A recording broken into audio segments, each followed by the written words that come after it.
Thursday night means it's time for Explain and Verify, and Samgele Maseko is back with us tonight. And Samgele, you are taking a closer look today at the tripartite alliance. Indeed, Temegile, tonight we look at the long-standing relationship between the ANC and the South African Communist Party. Yesterday, ANC Secretary General Fikile Mbalula made it clear that the ANC is not taking kindly to the SACP having decided to contest the upcoming local government elections on its own. So where did it begin, and how did this come about with the Tripartite Alliance? The Tripartite Alliance was formalized in 1994 alongside the launch of government's Reconstruction and Development Program. Due to sustainability concerns, the ANC adopted GEAR policy in 1996 without consulting its alliance partners. The SACP and COSATU were against GEAR that was aimed to boost economic growth, create jobs, and improve service delivery. Former President Nelson Mandela, addressing the COSATU and SACP in 1996, had these words to say, quote, "I want to tell you that GEAR is a fundamental policy of the African National Congress. We are not going to change it. Because of your pressure, we will not do that." End of quote. Nelson Mandela Tembegile. You'd remember that emphatic video of President Mandela wearing that red t-shirt and red cap, addressing COSATU, speaking vociferously that they will not abandon GEAR just because of criticism from COSATU, the Congress of African Trade Unions, and from the South African Communist Party. That essentially laid bare some of these tensions that you are seeing between the ANC and the South African Communist Party. They started prior to 1996 on the economic trajectory, on the micro and macro economic policies of the country. This was that particular conference where former President Nelson Mandela was. It was a conference of the South African Communist Party. As you can see, Jeremy Cronin there, the former first Deputy General Secretary of the South African Communist Party. And Samgele, just based on that quote then, it brings into the long-standing question over the decades, right? Yes, it's a tripartite alliance between the ANC, COSATU, and the SACP, but it would suggest that they're not necessarily equals in the relationship.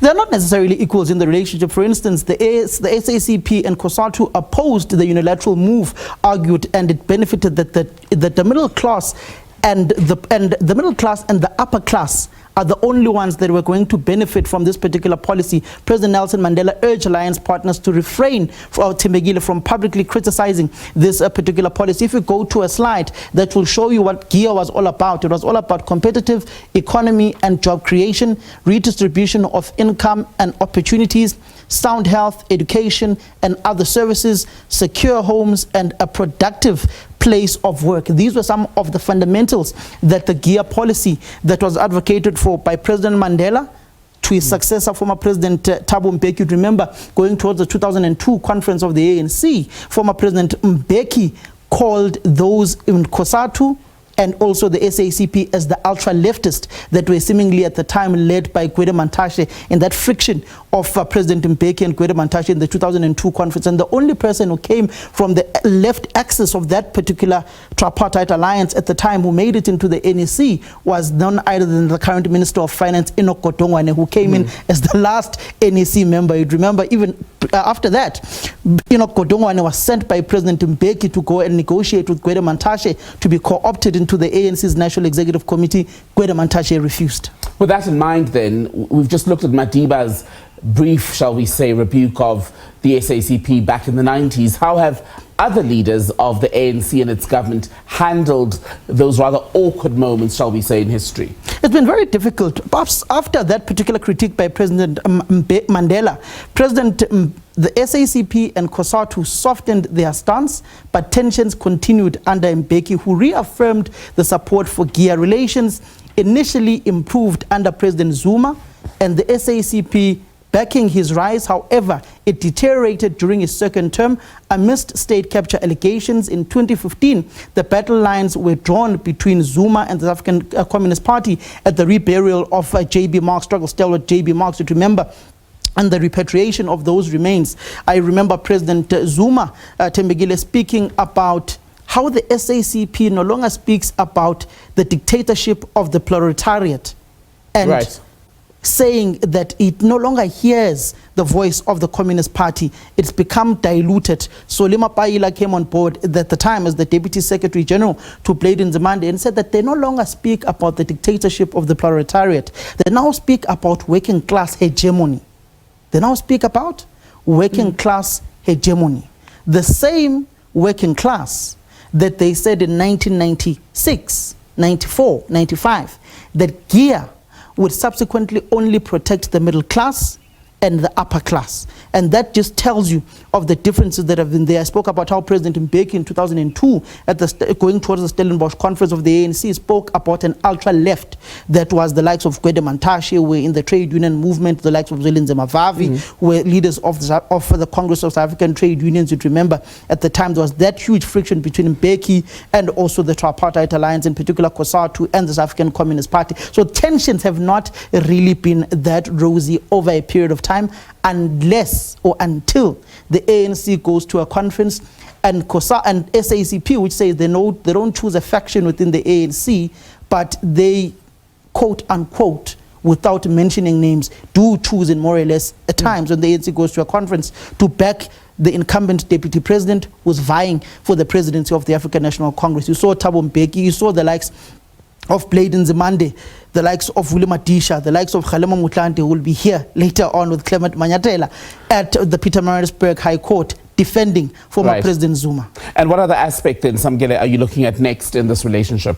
The aspects we're looking at next is the divisions have widened in the past 2 years lately when Zuma fired Blade Nzimande, a senior leader of the SACP, a cabinet reshuffle by his resignation, and the following year the SACP had become one of Zuma's strongest critics. Cyril Ramaphosa took over the efforts to rebuild the Tripartite Alliance, but in December last year the SACP announced plans to contest the 2026 local government elections independently, marking a significant shift in the relations of the ANC and the South African Communist Party. Let's just listen to what the General Secretary of the SACP, Soli Afrika Mapaila, had to say when he was in Gadlangezwa over the past weekend, particularly noting this resolution that they've taken to contest elections outside of the ANC.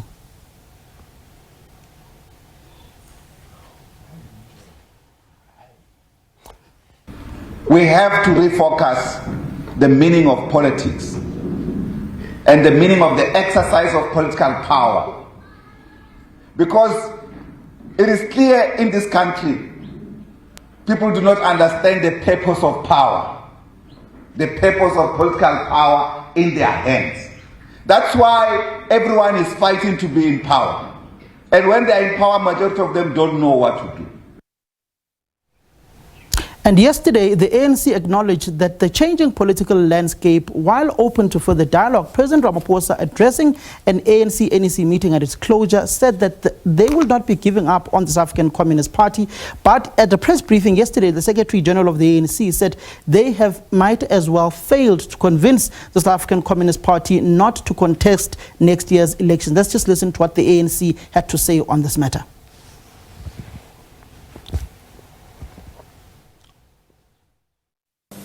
We reiterate that the SACP members who hold ANC membership are full members of our movement with the same rights and duties as any other ANC member, rights and responsibilities that are clearly stated in our Constitution.